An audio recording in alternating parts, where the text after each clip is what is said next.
Okie dokie, folks. What's going on?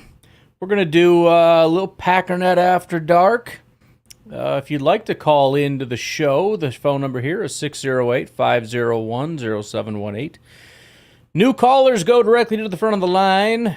Before we move on, though, what do we got here? I can't figure out what I'm doing. I'm much better at the whole podcasting thing. Ticket King, lowest ticket prices, Wisconsin-based company. They have offices in Green Bay and Milwaukee. If you guys are planning trips, man, you better be using Ticket King. That's all I'm saying. A little late night cafe ole. If you call in, by the way, no big deal. I'm not going to answer because it goes straight to voicemail. So feel free at any point. If you have any thoughts as we go through this, just pick up the phone, drop a voicemail. And tomorrow when we do this, if you haven't called in before, then, whatever. If you're wondering why PFF is up, I just like to have stuff up here when we, research things. We're not talking about anything yet, so it just sits like this in the interim. All right, let me make sure we got the settings here. If there are any issues with the audio, please let me know. I've gone through an entire episode before, and nobody told me there was no audio. I did the whole thing. Nobody said a word. Just let me look like an idiot. We did Omar. Tomorrow you'll hear that. So, Dakota, go ahead, bro. Ryan. Yo. This is Dakota, that nerd in Tennessee, but Ryan, dude, I'm going to need you to quit yawning. I know you're tired. Bro, I can't. I'm sorry. But I'm listening to this podcast. It's 101 degrees outside. I got a 20-pound vest that does not breathe on. And your yawning just sets me into a fit of yawning throughout the day. Makes me want to yawn just saying yawning for some reason. I'm already tired. Contributing to it. Oh, man.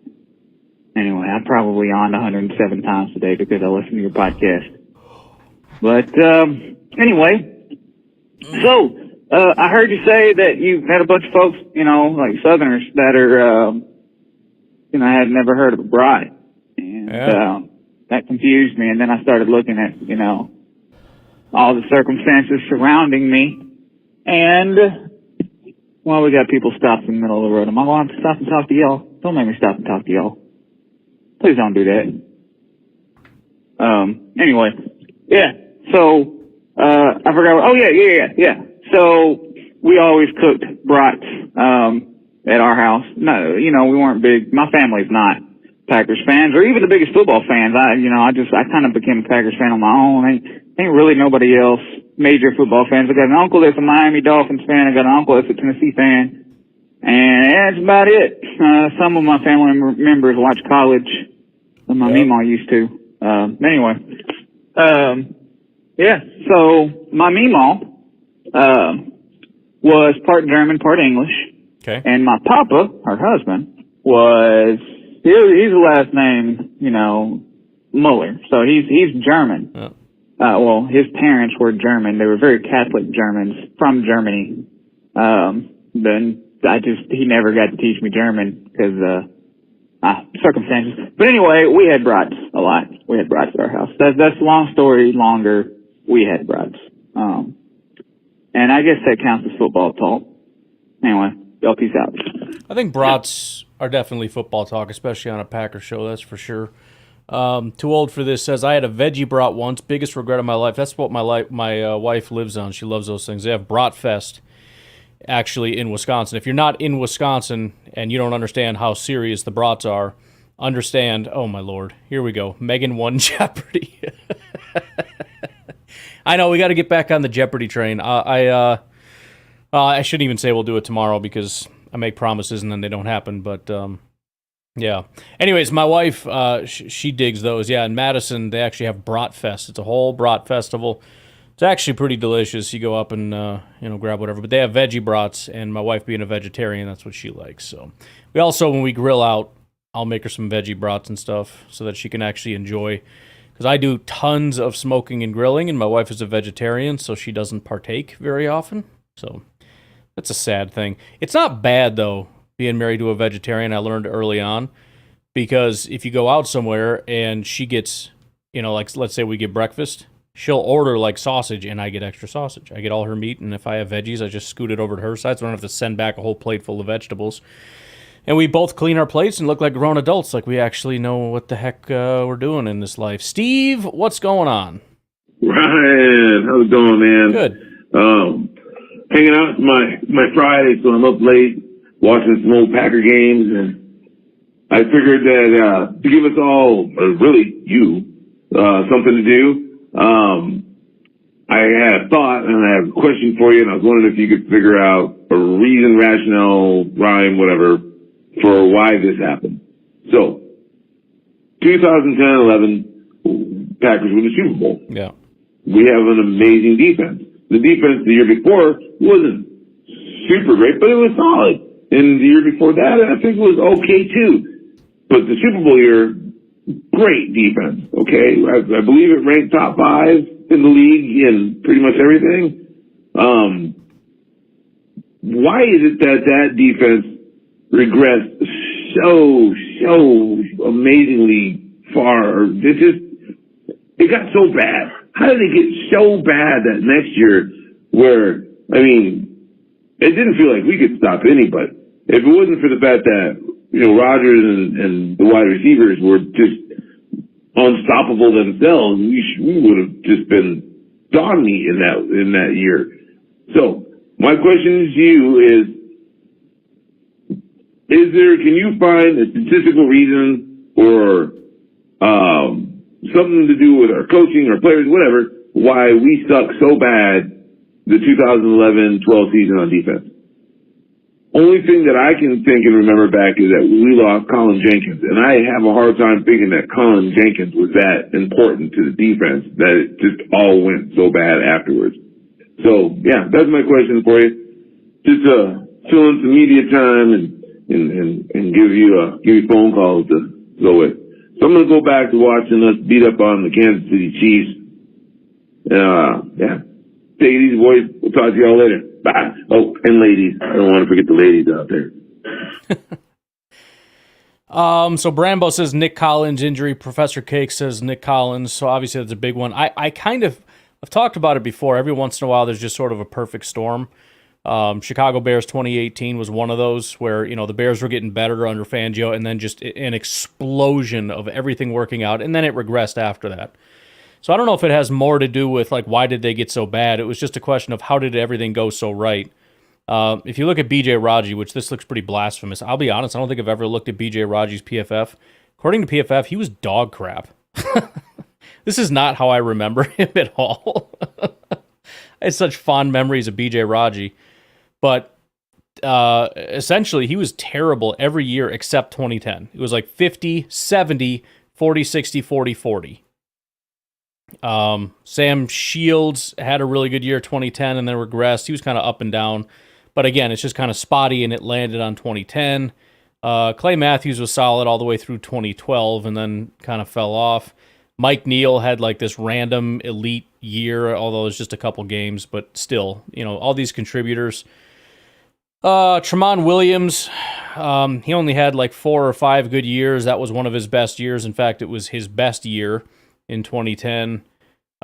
Desmond Bishop had some good years. It looks like 2010-11 were kind of, as far as him playing full-time and being good, 2010 being significantly, really freaking good. So yeah, it seems like 2010, just everything kind of came together. Cullen Jenkins was pretty solid, and that's the other thing. You got some solid 60s in here: Charles Woodson, AJ Hawk, Nick Collins, Ryan Pickett. I mean, just solid, steady guys. Whereas 2011, you had Clay playing well, you had Bishop playing well, and then that's basically it. DJ Smith graded out well, but he only played in 5 games. Francois was okay, played 4 games. Woodson had fallen off at that point. Burnett, I mean, it's, even if you look at the solid 60s, if you look at guys that were 60 or higher, there's 11 compared to this year where there's 19. Now, if you subtract out the guys that didn't play full time, it's different. But yeah, it just seemed like a perfect storm. And it really wasn't I mean, from a grading standpoint, it wasn't magnificent. It wasn't super mega elite. But they were able to put it together. They just played good football as a unit, and it all worked out. And again, I think a lot of these, a lot of the '60s, a lot of this stuff really, really helped. The Ryan Pickett's, the Nick Collins, A.J. Hawk, Charles Woodson, all that stuff. They didn't play their best football, but they were just solid and steady players. All right, what do we got here? Thomas Austin, go Pack, go. Professor Cake's Hall of Fame trajectory, still talking about Nick Collins. B.J. Raji was good the 1 year it mattered. Yeah, that's pretty much it. Still love the big fella. Yeah, I mean, it must have just been like he's a cult hero. I would have thought he played. I mean, I know he wasn't like as good as his draft status, but I thought he was a decent player. Apparently, he freaking sucked. I didn't know that. Whatever, don't care. Still love the guy. It's kind of like, what's his name? Eddie Lacy. I couldn't give a crap what PFF has to say about him. That's one of my favorite all-time great Green Bay Packers running backs. Eye test and grades don't always match up. Clay Matthews is on fire in 2010. He surely was. Charlie Pepra, he is the reason we won the Super Bowl. I'm calling it here. All right, fair enough. Let's get to our next call. Andy from Kansas. Hey, Ryan, this is Andy back in Kansas. Sorry, my last phone call for some reason didn't record. It was 2.5 minutes of me standing in Watertown, Wisconsin, chatting about just stuff like that. Just had tornadoes up there. Yeah, I got a chance to get up north and do our June trip like we usually do every year. My parents had their 50th anniversary, so that was a lot of fun, plus the normal camping that we had, and got a chance to go see the Brewers game and the Lake Country Dockhounds minor league team there over in Oconomowoc. If you've never been over there, that's a pretty good time too, especially when it's very nice. Good fishing. High 60s. We got out of here when the heat came here, so I guess I'm back in it now. I called because you had been talking about how close teams need to get to be Super Bowl contenders, and you're saying that it doesn't take much to kind of tip the scales, either to help you get over the hump or to prevent you. And I just wanted to call and say, yeah, that's exactly what I've been, noticing over the last bunch of years. Think about the Kansas City Chiefs, right? Two-time defending Super Bowl champs. They've won their last two Super Bowls by a field goal. I know that the Patriots did that a bunch of times, and then I reference, of course, our 2020 against the Buccaneers. You have better coverage than Kevin King did. That doesn't have that results in no touchdown there. Or if you don't fumble at the 8-yard line like Aaron Jones did, I mean, that game is totally different. Last year's game against the Niners, we played really well. I think pretty well known if we look at it. We outplayed the 49ers, but just didn't come away with it. Think of the Seattle game in 2014, right? Basically, we had a backup tight end try to catch an onside kick instead of just blocking like he was supposed to. That game changes, in that way or in any of the other 10 ways where we had to screw up, and we did. But anyway, good time that we had up north. Glad we did that. Bay Beach, of course, is always a part of it. If you ever want to get out the boat from where you are, next Tuesday, the 25th, they have free rides all day if you get a wristband in advance. Or it might be the day of too, but there's a whole Green Bay day, anybody in the area that's up that way. And if you go up that way, and if you go on 41, highly recommend Simon's Cheese Shop in Little Chute. That's over after you get just past Appleton going up to Green Bay. So we had a great time, and keep up the off-season content. It's been great. Thanks. Bye. I'm guessing that's, yeah. Cheese Shop, Little Chute. I forgot what you said, though. What's the name of it? Is it Simon's? Anyways, yeah, so, it's kind of a lame cliche, but the whole game of inches thing absolutely does apply. And I think people don't like it because we want answers. Like, you didn't win, how do you fix it? You're always trying to get better. I'll grant you that. But at the same time, just because you didn't win doesn't mean you're not able to win. You know, it's just sometimes crap happens. It's like this whole thing with the Packers. Oh, they should have had more championships. Says who? Says, well, you got all these quarterbacks. Bro, it's hard to win. Period. It's hard to win. There's no formula. There's no thing where it's like if you check all the boxes, then you just win. No. You can be the better team and lose. You can be a not super great team and win. That happens all the time. The Packers in 2011 were not the best team. Or 2010, 2011. The Giants the next year were not the best team. There was a string of teams that just came out of nowhere and started winning. The frickin' Rams, I've talked about it I don't know how many times. They were not even a good team. They won the Super Bowl. They were not even close to being the best team. A lot of teams, the Packers in 2020, they should have won it. Should have won it. They didn't. It's just it's a fickle lady, What can you do? Just make sure you got a good football team and frickin' do it again. That's it. Hey, Ryan, it's Andy again. Just wanted to call back a second time here and encourage Packers fans to really enjoy the off season. Find highlights, find rebroadcasts of games or whatever. Just enjoy it. Have this time when we look forward to the 2024 season, and I think we pretty much fleshed out most of the question marks. Yes, there's a few that are still there. The Zach Tom injury or whatever. Just know that those things are going to happen. So don't be shocked when somebody reports to training camp and is dinged up or they had a surgery we didn't know. Yeah, probably because why would they tell us? As fans, we just find these things out.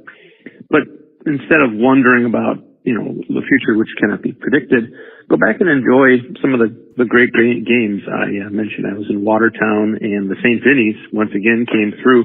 I picked up a double DVD for 50 cents. I got the full broadcast of 10 Packers games from the 90s and 2000s, kind of a best of, collection, like the Raiders game the day after Favre's dad died. Like, this is a pretty nice little collection that's there. So, as I said, just get out and enjoy different things there.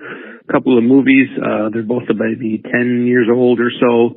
I think I've mentioned this one before, the Wendell Baker story. Pretty hilarious, very interesting, very unique storyline. It has Luke Wilson, Owen Wilson. Those brothers have been in a lot of different movies together. Nice. And then one that's made in New Zealand, so you might want to put the subtitles on because the accents get a little thick for some people. That's rough for Hunt me. for the Wilder People. That one is kind of like Moonrise Kingdom, if you know that Wes Anderson movie. But it's pretty hilarious in that dry sense. Once again, fun fact about 80s movies that I did not know. I can't believe I didn't know this already, but turns out that in history, shut up. Back to the Future, the original, not you, takes place on the exact same day that the Goonies takes place. I think it's October 26th, 1985. Oh. So strangely enough, those stories are set identical days. You kind of got to dig to figure that out about the Goonies. It's pretty obvious on Back to the Future with the flux capacitor and the calendar panel there in the front of the DeLorean. But I did not know that those two movies were set on the exact same day. Whether that was just coincidence, I have no idea. But I saw a reel about that, and I thought, that's amazing. Check that out. Go Google search that one just to see a neat connection. Anyway, thanks. Bye. Too much says my guy's scrolling through snacks during calls. This is the cheese shop he was talking about. I wanted to show everybody. I think it is anyway. Simon's Specialty Cheese. Is this a Wisconsin thing, by the way? These little boxes, they got like sausage and pretzels and cheese and stuff in here. Not like they're everywhere around here, but I know it's a thing. This would be pretty dope. Get some good cheese, get some sausage. Cheese has kind of grown on me. I realized when I went to that Mars Cheese Castle down in the Kenosha area, I don't know if it's in the city of Kenosha or what, but I went in there thinking like I love cheese because I'm an American and I grew up in Illinois, but whatever. And I tried all the different. It's like, dude, cheese sucks. Like, cheese is awful unless it's Americanized, like cheddar, mozzarella, whatever. But the nasty taste and smell and stuff is growing on me. What I was looking at when the stupid thing started playing was I was going to show you this. I've been watching this. This is Sympathy for the Devil. This was just, you'll hear it tomorrow on the call. So you can see Omar the firefighter. He recommended some movies. I did start watching. So when you guys recommend stuff, I do watch it. This one's pretty interesting. It's Nicolas Cage. I don't want to say the acting is bad because it's Nicolas Cage and I really like him, but at the same time, I'm having a hard time, feeling it with his character so much. You know what I mean? But whatever. I mean, the movie seems pretty cool. It's interesting and it's got you guessing the whole time, like what the heck is going on, which is exactly what he said. And by the way, as far as like cruising snacks during calls, you want to know what I'm usually doing during calls? Playing some freaking Warhammer is what I'm usually doing. But we don't need to worry about that. Why don't we take a break? It's been 20 minutes. Time flies. We'll take a quick break. We'll be right back.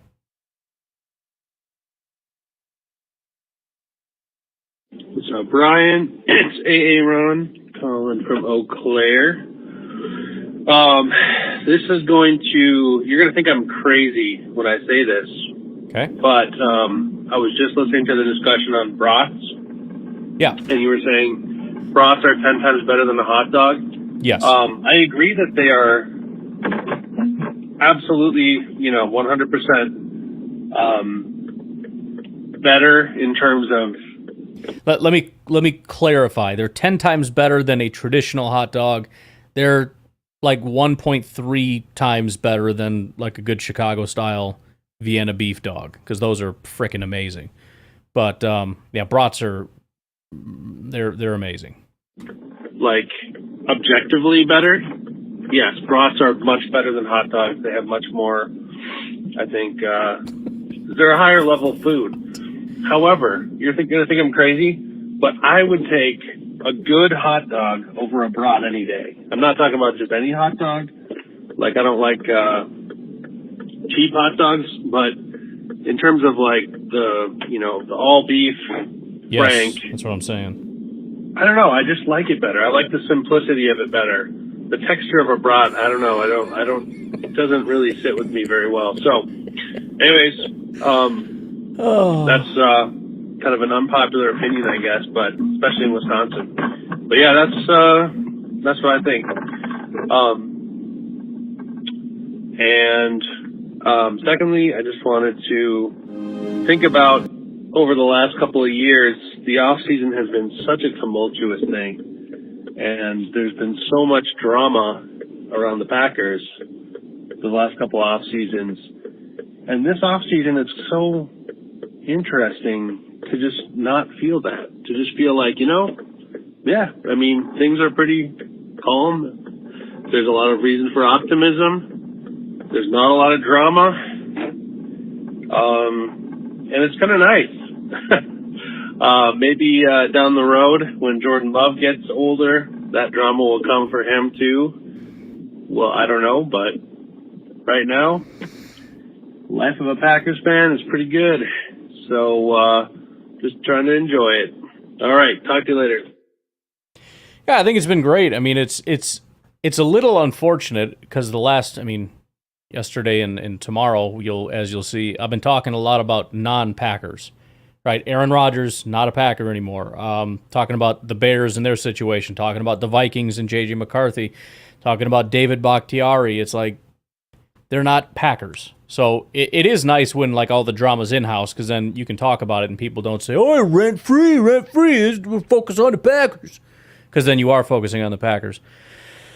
But aside from that, as far as like if you're a fan and you just want your team to be good, and you're not a podcaster like begging for content, then yes, I agree. This has been fantastic. You can just sit back and relax. I agree with the idea that, hey, watch some of the game. I still think we should do that. Please put it in the comments if I'm stupid or if that would be kind of cool, because I think I can do it. If we just streamed football games and we just watched them, go back and watch the Dallas game or something. Wouldn't that be? I'll bring my son over here. We'll get some snacks and we'll just watch them eviscerate Dallas, because frickin' why not? You know what I mean? I think that'd be kind of cool. By the way, Too Old for This says, I recommend Velocipaster. I looked it up. Full movie is on YouTube. That's how you know it's a good movie, is when the whole thing is free on YouTube. Thomas Austin backed it up, says good old Velocipaster. I'm going to watch it. It's on Horror Central, by the way. 718,000 subscribers. I can't imagine how many freaking gems they have on here. It's got to be glorious. So I got a lot of work to do. By the way, Thomas, my wife has been asking about you, which obviously makes me pretty nervous, but she's wondering why you're not calling into the show, man. You got people asking for you, Thomas. We're wanting to know where you are. Josh says, riveting intellectual debate between hot dogs and brats. Yeah, that's what we do. That's how we do it on the Packernet podcast. Dude, this is, if you're not enjoying this, you're really going to hate some of the stuff we get into. Velocipaster, what? We could do that. We could absolutely, I wouldn't want to do it here necessarily, but maybe. But yeah, we could just hang out and do stupid stuff. You know how easy that would be for me too? If we just hung out, we got the comment section, and we watch Velocipaster, we watch all kinds of stupid crap. It'd be fun, man. We living the dream. I can't make any money off that because obviously it's going to be copyright, but whatever. It doesn't matter. It'd be more fun. I'd still have a world where Bach is healthy to play by mid-season, re-signs with the Pack at vet minimum, and we go win the Super Bowl. A man can dream. Yeah, I mean, I kind of explore that a little bit tomorrow. I think that's kind of been on everybody's radar, especially since now that things have settled. I think most of us are looking at the offensive line going, I'm not so sure. And Bakhtiari hasn't been swooped up. You have to assume, my assumption anyways, is that his market, that in his mind, is quite high. And at some point, there's going to be a realization that he's not going to get that money. But also the desperation, like you said, mid-season, maybe they'll be able to meet somewhere. And it would be very cool if it was with the Green Bay Packers. I don't hold any resentment toward Bakhtiari. He's a phenomenal football player. I just don't know if there's anything left. 4 kids, says Thomas Austin. Not a lot of time to myself, and nowhere in my house is safe from this youthful menace. I understand that completely. You can stream movies on Discord. Nobody goes on Discord, though. Everybody's like, bro, you got to get on Discord. I have streamed this show on Discord. First of all, I can't even find it. I'm like, what is my channel? I don't understand how Discord works. Nobody watches it. I don't know. But I guess we could. That's where I could maybe do stupid stuff. If we want to just do stupid stuff, we can stream Velocipaster and some other stuff on there, and we can just have movie watch parties. I'm just saying, we could do it. If you want to do it, we could talk about it. But I'm not going to do it if it's me and Thomas Austin, and he's there for 10 minutes because his kids are like, all right, I got to go. And it's well, this has been a waste of everybody's time. All right. Professor Cakes, I imagine Bach is the type of dude who would want to come back home, prove to everyone he's got something left in the tank. So the only complications, he made a comment about if the Packers wanted me, they wouldn't have fired me. Now, I mean, there's truth to that, but the only question I would have is there any bitterness toward the Packers? You cut me, go screw yourself. There was another thing, but I can't remember what it is. But that would be a concern. Thomas Austin, just go to your murder basement. It's very peaceful. I miss the Thomas Austin banter. I remember that whole thing where he had a murder basement. That was fantastic. Just get Omar to do it. I know. We should. We'll get Omar to do it.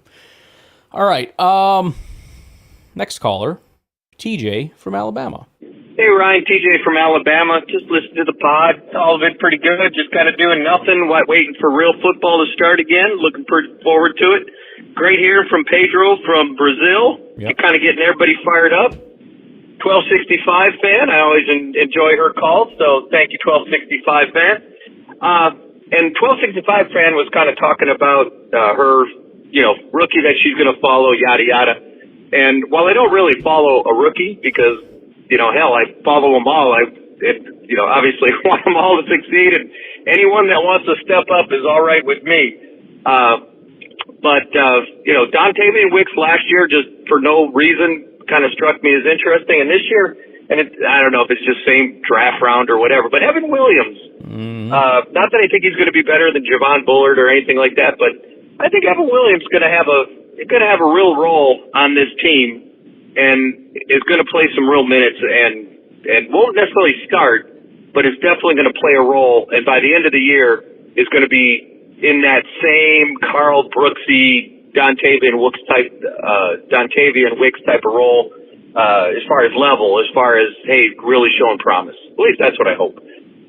Also, listen, not to bring up, well, I guess to bring up Rodgers again, just with the little bit of drama that New York's going through and here, because I do it too. We got to stop freaking apologizing for talking about it. Because every time you put the caveat, like, I know you're not a Packer, I'm sorry, you shouldn't do it. Just talk about it. I'm going to talk about it. You talk about it. Somebody doesn't like it, they can go ahead and shove it. Kind of that feeling of, I'm just glad it's not our problem anymore. But I was just curious. Obviously, you and Clayton, at least from my perspective, you and Clayton are a little bit on the opposite ends of the spectrum. Clayton a little bit more in the leaning the Rodgers apologist level, and you being more critical of Rodgers. Not his talent, because clearly he has great talent, but just, kind of being a knucklehead and being self-absorbed a bit. So I was just curious and I don't know if you talk to Clayton often or rarely ever talk to Clayton. I have no idea. But when you and Clayton do talk and Rodgers comes up, do you guys just end up agreeing to disagree, or, does the conversation sway one way or another? Because clearly some things are inarguable. Rodgers, great talent, inarguable. And I think, in the immortal words of Mark Murphy, he's also kind of a complicated fella, and I think that's inarguable. But just curious, how does those conversations go if you ever have those conversations? That's it. Thanks. Bye. It's funny you mentioned that. You may have also noticed that, and maybe it comes with the territory if you're kind of a podcaster, you're a very, very opinionated kind of person. I feel like Clayton and I and the rest of the crew, we agree on like 99.9% of stuff. The Rodgers thing really caused some ripples. And Clayton and I got into a couple disputes about it, and I feel like we both just kind of backed away from it, like, let's just freaking leave it alone. It's not productive to argue the Rodgers thing. But no, we haven't talked about that in a long time. To be completely, like, I don't even know at this point, like, his stance on the Rodgers thing. I haven't heard like an updated stance. And to be clear, like, I was a Rodgers apologist for a long time. So essentially, there's a long timeline with Aaron Rodgers. So I remember, like, the first controversy with him came when he supported Colin Kaepernick. And it was like the reverse of how things kind of ended up when he, like, with the whole COVID thing. You had a lot of people supporting him and a lot of people mad at him. I had no issue with any of that or anything he said on that. He made was he the one that, I think he was the one that made the comment about, like, where's the cameraman? Like, he's not, paying attention, putting his hand on his heart, standing up, whatever. People in concessions, all that stuff.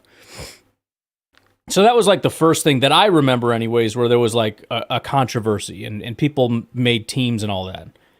Then, like, the big thing was, and I can never remember the guy's name, I'm subscribed to his Substack, but he came out with that big article, and it was like everybody hates him, and it's a big dysfunctional mess, and he's a jerk, and he makes fun of the coach, and all, and it was this thing, and I massively defended Rodgers. Like, I went real hard at what's his name that wrote the article, and all that stuff.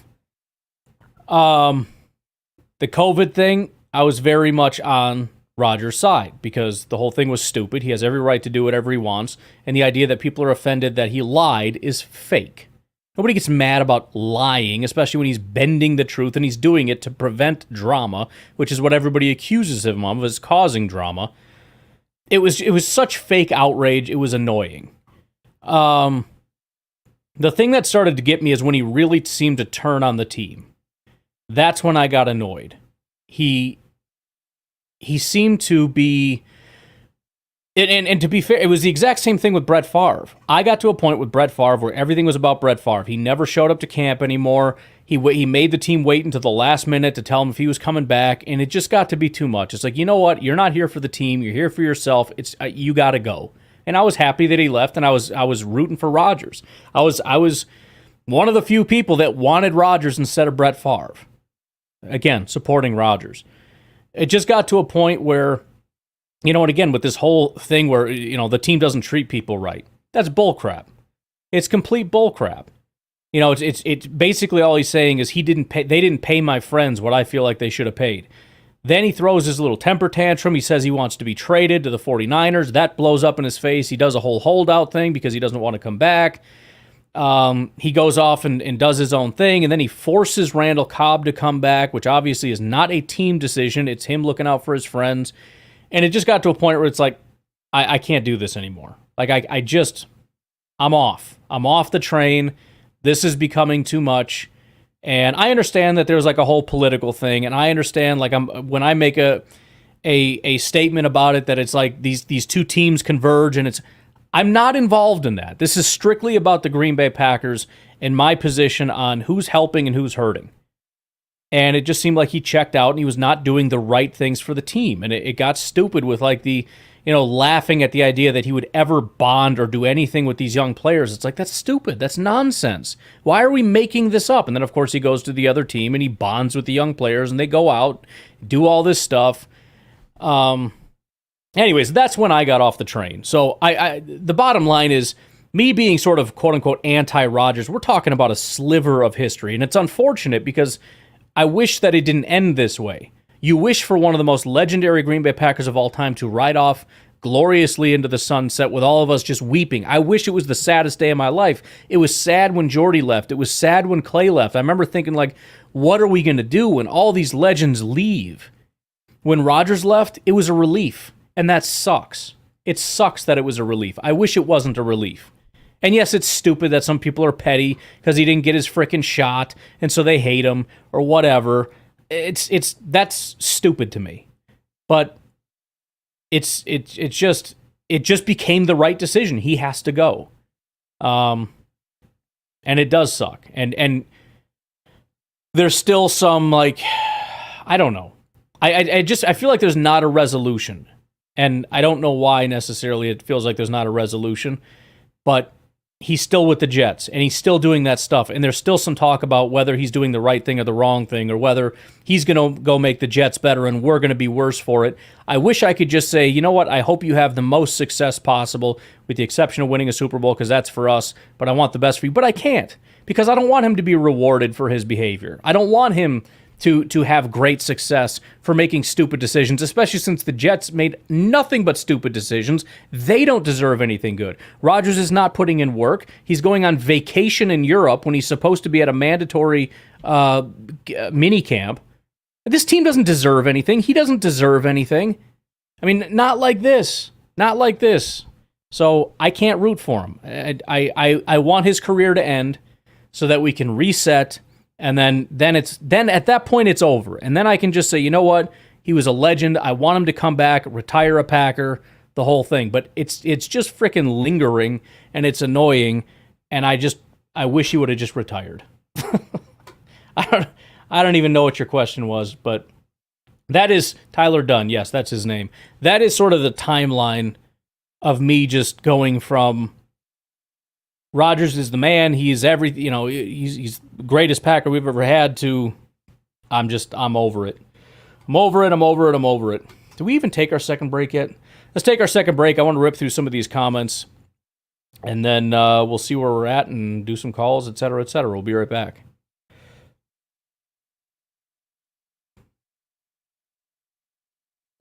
Hunt for the Wilder People, 2016 New Zealand adventure comedy drama film. Written and directed by Taika Waititi. That's how you know it's good. He didn't even lie. The NFL knew his status. That's the only thing that mattered. Well, and that was the other thing. He was upfront with his teammates and with everybody else. But somebody that is not entitled to know asked something that's none of his business, and Rodgers answered truthfully but somewhat deceptively, and everybody pretended to be outraged because he lied, as though anyone gives a crap about lying. Give me a break. Let's see. Exactly. Once it became obvious that he was Aaron Rodgers, the individual, I lost my bias for him. Yeah, I mean, it just, to some degree, I liked that he was like the guy and he was locked in, and it's like, this is the right way, but he had no interest. You look at that whole MVS thing. I think I kind of supported him through that a little bit, But with MVS and Jamon and St. Brown, when they came in, he was so dismissive of them. Like, I don't have time. That was his whole thing. Like, I don't have time for this. I don't have time for these young people that don't know what the hell they're doing. Like, get on my level or get out of here. And this is also the guy that apparently was throwing a fit that we don't get him new people. And then he gets new people and he's pissed because they're young and they don't know what they're doing. It's just, good Lord, man. I'll always be excited to watch Favre play the old Packer games, but it was great when we just stopped talking about his departure around 2010, hoping for that this year with Rodgers. Yeah, exactly. And you hope that, like, it doesn't go further. Like, with Favre, it was an ugly breakup, and then he went to the Jets, and there was a huge controversy there, and then there was an even bigger legal controversy over here, and now it's such a, like, why does it have to be like this thing? So hopefully it's not like that with Rodgers. And in 2, 3, 4, 5 years, nobody gives a crap about any of this, and it's nothing but just glowing memories of Aaron Rodgers. But we'll see how things go. The only thing is, I think Rodgers is really leaning into having a voice and trying to be influential. We know about his VP thing. So I don't necessarily see him like going off into the wilderness like I thought he would. Like he would just disappear. I think he's going to continue to be a public figure. I think he's going to be even more vocal when he leaves. I don't have a problem with that. I'm just saying I think it's going to cause there to be, let's just say, half the country that just hates his guts. And you know, another like 15% over here that also just don't like it for whatever reason. And then, of course, people who pretend they like it a lot more just because they like what he's saying. It's going to be a whole stupid thing. I hope not. But that's probably what's going to happen. I mean, similar to Favre. Favre has now, gotten political in some instances, and so everyone absolutely hates him and pretends it's because of this, but it's really because of that. And it's just this whole stupid thing. That's everything nowadays, though. Everything comes down to, like, identify yourself, and then I will decide if I agree with what you say or disagree with what you say. Tell me your political party, and then I'll tell you if I agree with your football takes. Like, okie dokie. That makes sense. The best part of Rodgers leaving was Bears fans laughing at us like we were devastated, but most fans were ready to move on. Yeah, and then that really upset people too. But that's when we started getting lectured about, you stupid people. You think you're going to be okay. You have no idea. You're headed to the basement. You're going to be, it's like the 80s. It's all over. It's like, okay, dude, thanks for your freaking pep talk. You're an idiot. And turns out, they were idiots because we went to the playoffs in year one. We're going to go back this year, and they can all just suck it. Thomas Austin, when being pro-Packers became anti-Rodgers, I knew which side I wanted to be on. Yeah, I mean, and again, it is unfortunate, but that's really what it came down to. There wasn't a way to kind of bridge that gap, and it's really because it became so ugly between Rodgers and the Packers. So you couldn't be a Packers and Rodgers fan. I mean, not really. I mean, I'm not saying Rodgers fans are not rooting for the team. And maybe that's somewhat of an unfair way to put it. It's sort of the Packers administration, Gutekunst in particular, versus Rodgers. And I just have not heard a well-articulated argument against Brian Gutekunst. I just haven't. And again, they don't treat people well, I think, is nonsense. And the reason I think it's nonsense is the exact examples that they give, like Jordy Nelson. It's a terrible example. The bottom line is, if you let these guys go, you're wrong. If you offer them too low, that's disrespectful. If you don't offer them something, that's disrespectful. So what's the only option? Pay them more money than they're worth because they're... And by the way, Rodgers is only talking about the high-end players. He's talking about Bakhtiari. He's talking about Jordan. He's talking about Devontae. He's talking about himself. He's not talking about frickin'... Well, technically, he was talking about Jake Kummerow. He's not talking about Jeff Janis or these... He doesn't give a crap about them. It's about, you need to show me respect because of what I've earned, because of what I've done. And that kind of attitude is nonsense. You're old enough to know how this works. You should know how the NFL works. And you're being ridiculous to pretend that the way that it works is when you get really old and you can't play anymore, you get even more money out of respect. No, you get your frickin' jersey hung up over there. But outside of that, you have to leave football because you're not worth your price anymore. And nobody wants you anymore, and you have to leave.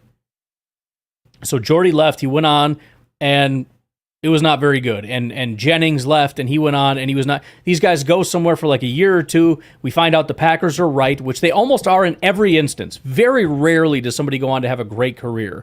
You got like Micah Hyde that went on to have a great career. Sitton went on to have a good career, but that was only because I think he left for other not even. I think it was like in the locker room issues.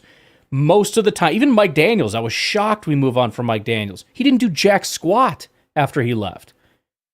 But these are the problems. This is what the Packers did wrong, supposedly. They should have given these contracts because how dare you after all they've done? That's not how this works, dude. It's not. It's nonsense. And what, they didn't use nice enough words? Freaking grow up, dude. Grow up. We beat the miraculous Jets in the Super Bowl this year. Rodgers hands the old championship belt to Love at the post-game handshake. You think he would do that? I kind of feel like maybe he'd be cool about it. Maybe, you know what? I don't think he would. And the only reason is because I think he would actually, it would be kind of like a Brett Favre thing where this would be personal. You know what I mean? Like, it would be cool and he probably wouldn't be thinking, but once it came down to it, it's personal. And it's just one of those things, like, in the moment, I don't know if he would just be able to, like, turn that switch off and, like, go, you know, shake hands and give hugs and all that. Maybe he would. I don't know. I just feel like in the moment, be pretty fiery. I felt bad for 12 because he couldn't do anything right in the eyes of the people. He had a fair opinion of vaccines, but the left hated him. He did psychedelics, and the right hated him. Yeah, I mean, well, and that's the other thing. It's like, that is a good point. I mean, he's kind of, you know, people always talk about being in the middle. Like, I'm a centrist. Everybody that says that, nobody's a centrist. Everybody is lying when they say they're a centrist. Rodgers really kind of is. You know, I mean, people on the right aren't going to like him. Again, he's a freaking hippie that, you know, again, he supported Kaepernick and all this stuff. Like, he's a pretty, from the side of the right, he's a lefty. From people on the left, he's a freaking MAGA jagoff, right? So, yeah, he's on an island, man, for sure. I mean, he's a liked guy. He's got a great reputation among people that actually know him. But from the public perception, I don't know that there's a huge swath of people that really like him. And even of the people on the right that started really liking him because of some of the stuff that he did that seemed on the right, he's obviously, like, you know, now, I don't want to say anti-Trump, but I mean, he's come out for the third party guy, and there was that whole video with him not shaking hands, even though I think they actually did shake hands at the fight. I don't know, whatever. I don't want to get into politics. This is getting into dangerous territory, but you make a good point. I think he is kind of like too far left for the right, too far right for the left, and everybody's going to end up hating him, because really, that's all that matters to anybody anymore. Professor Cake says Rodgers should definitely have known how the Packers operate. Packers are notorious for letting players go at age 29, 30, unless your position is QB1.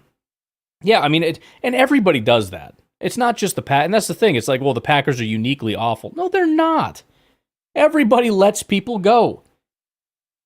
That's just how it goes, man. And I don't know, maybe they give you an extra few seconds on the hug, you know? Maybe the Raiders will kiss you on the mouth when you leave. I don't really know. I don't know what you want. But when it's time to go, it's time to go. And that's about it, you know? You'll have your festival, you'll have your parade, you'll have your retirement ceremony in Green Bay at another time. But at this moment in time, it's nothing more than a thanks for your time, it's time to go. And by the way, Rodgers didn't even get that because he wouldn't pick up the phone. So you want to talk about disrespect? You got the GM trying to work things out with you. He's trying to talk to you, and you're going to make some BS up about, oh, I don't get phone coverage. Like, come on, dude. You're being stupid. Politics and football don't mix. Not saying keep it out of it, but allow people to have their own opinion regardless of how stupid they can be. And that's I think that needs to be a slogan. Let people be stupid. Right? I mean, there's a line to cross when people are dangerous, and we always pretend that everybody we don't like is dangerous, which is fake and stupid. But the whole world is stupid. I'm stupid, you're stupid. If you don't think you're stupid, then you're dumber than I am, because we're all stupid. Just let people be stupid. We let you be stupid. You let me be stupid, and let's just be nice, right? It's football. Let's talk football. At the end of the day, no Packer will ever wear 12 again. He is one of the GOATs. And that's the thing. Like, you're going to get your respect. So don't worry about it. Just go out with some grace. Because when you come back, there's going to be a time when you come back, and there's going to be a stadium filled, and we're all going to cheer for you, and I'm going to be at home watching, and I'm going to be cheering, and we're all going to be excited. Let's just try to focus on that moment in time and work toward that moment, and not do anything to disrupt that. And I feel like we're there. I can't imagine Rodgers goes back and starts taking shots, but I feel like we're pretty good if we can just stabilize, let him do his Jets thing, and come on back. But yeah, I don't know. I wish things didn't get so heated. But I also don't know how avoidable it is necessarily. I think about this even with Jordan Love. You get to a point where you're making so much money, you become pretty full of yourself. Imagine Jordan having $400 million or something after 15 years with the Packers, or however much money it's going to be. He's Mr. Big Shot. He runs the show. Nobody says no to him in the organization after a while. I mean, you get to a certain point where it's just absolutely crazy. And then, you get old, so you don't really want to do all the stuff that puts wear and tear on your body. You're not showing up to things anymore. You're not really buying into the freaking rah-rah speeches because you've heard it 100 times. You know more than your coach does, who's probably not even Matt LaFleur anymore. You're just kind of freaking tired of it. You just want to have a good team of veterans that know what the hell they're doing, and you want to go win Super Bowls, and then they draft your replacement, and now you're just pissed, right? I mean, it's an understandable thing. But at the same time, I think Rodgers learned from Favre in that Rodgers treated Love very, very well. Hopefully Jordan can learn from Rodgers and not kind of go out this way and just understand when it's time to go, it's time to go. And if they draft my replacement, I'm going to play better than him. I'm going to keep my job as long as I can. I'm going to suck the money out of him on that last big contract when the other guy's not ready, and I'm going to go out with grace. That's about the best you can do. Apparently, it's impossible, says Professor Cakes now, for anyone to accept not everyone has the same opinion or views. I mean, we all accept it. We just have decided to become much more angry about it, which is kind of crazy. May have covered this already. Late to the party. What do you think of the tight end group? Savage Inc. Thanks for getting us back on track. Probably just end with this here. I love the tight ends that we have, man. Let's pull this up real quick. Let's do this. Let's end on a high note. I don't know how we got into freaking politics. Let's get to 2023. Let's go to our receiving. And we've got Lukey and Tucker. So this is Luke Musgrave, right? And this is where it kind of sucks because, he, just like Jordan Love, was trying to figure things out. And then right around the time Jordan figured it out, look what happened. This game's like, okay, this is something. And then, boom, you got a little something here, right? And then this is the game he ends up getting hurt in, and he disappears. So he's just starting to figure it out. He gets hurt, he disappears. He comes back week 18, wild card, and divisional round. And look at that. Now, it's a 3-game sample size, but if you were to average that out, he's probably, like an 86 or something? Not really average it out, but I don't know if you can hear my kids. They're screaming bloody murder. Which, if I was a new parent, I would think, oh my Lord, one of my kids just snapped their leg in half. Somebody probably just stole their toy. So I'm very optimistic. Because, again, he just figured it out. He goes out injured. He comes back, and he's like, oh, yeah, I'm like the best receiver on your team. I mean, I want to do something real quick. I've never done this before. I just want to see. Let me go to position here.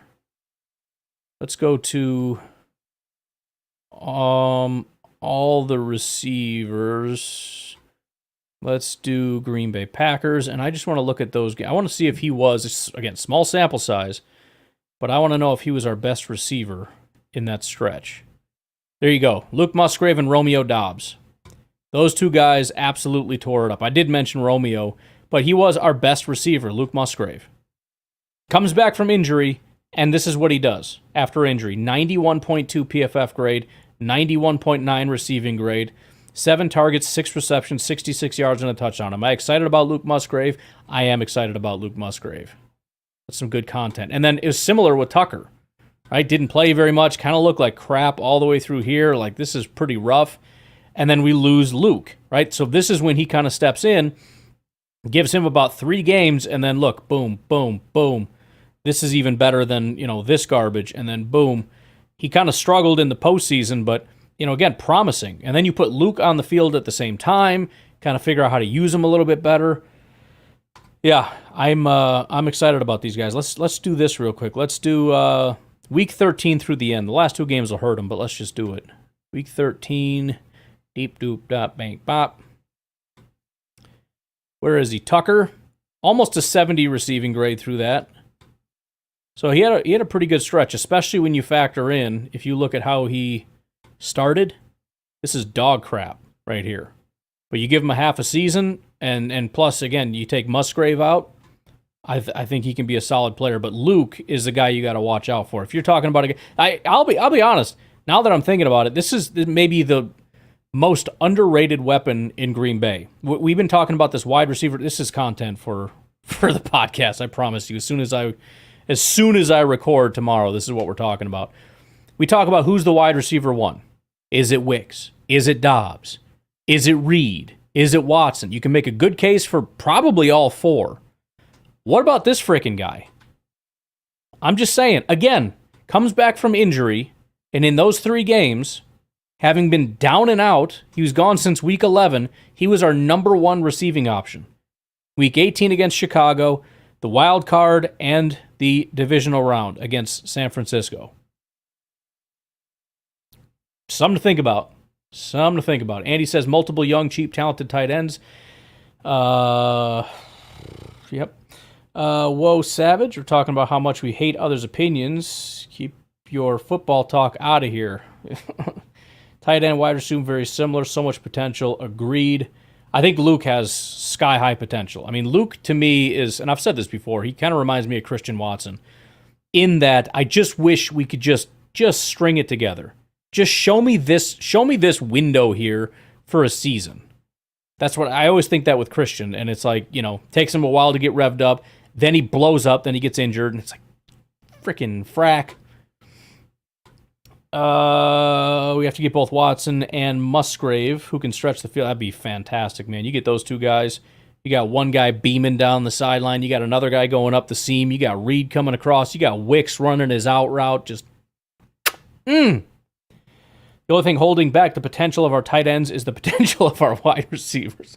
There's too much talent, man. You can't give Luke the ball because everybody else is taking all the snaps. Reed is pretty damn good at stretching the field as well. That's what I'm saying. I mean, you can legitimately make a case for all those receivers being the number 1. I mean, Reed was maybe our best receiver, you could argue, just as in terms of what he did last year.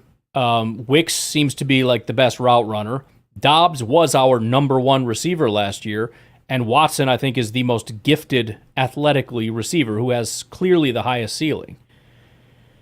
And then you add Luke Musgrave into that. I mean, he's a massively talented receiving threat. I don't know if I'd put Tucker in there, but I think he's going to be the kind of guy that, you forget about. He's going to be sort of that, why do I even bother? I don't remember anybody's names ever. The guy that you fall asleep and forget about, and then he leaks out, and he has a nice little 20-yard gain. He has like 1 or 2 of those a game. Dobbs is like the John Turturro in Mr. Deeds. Yes, very sneaky, sir. Very sneaky. All right, folks, it's been an hour. I should probably wrap this bad boy up. I'm having fun, but we got to go. Didn't get through as many calls as I'd hoped, but we had a good little chat. You guys have a good night, and I will talk to you later. Have a good one. Bye-bye.